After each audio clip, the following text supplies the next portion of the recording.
You know, it's funny, growing up, I would think of as Indians as traveling with the herds, or never really having a certain place. But as we were talking last time, just because they were moving doesn't mean they didn't have certain places that they stopped and stayed. Yeah. They built or whatever houses, and then they would move on, and they would come back to that area. You know, it's not like they were just wandering across the, in public schools the way we were learned. That's not true at all. No, not at all. They did live here, even though they traveled, right? And what it was is they wouldn't travel far. At least my ancestors, because during this time of the year, the acorns would be falling from the trees. So they're collecting acorns because they would make basically a bread out of the acorns.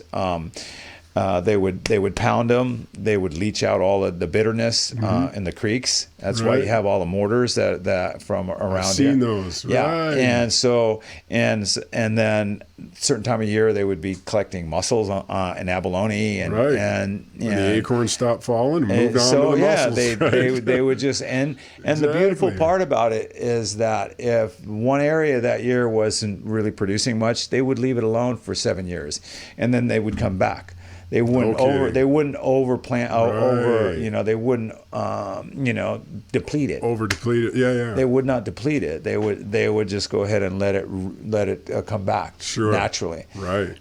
So that's what they did. Otherwise they would wreck the earth. Exactly. What are you doing? Right? Yeah. They were really in tune with Mother Earth. Yeah. And that's why it was so beautiful and pristine and that really is part of it, living in tune with the planet. Yeah. And it's really true. If we were living in tune with the planet right now, we wouldn't be in the place that this planet is. Right.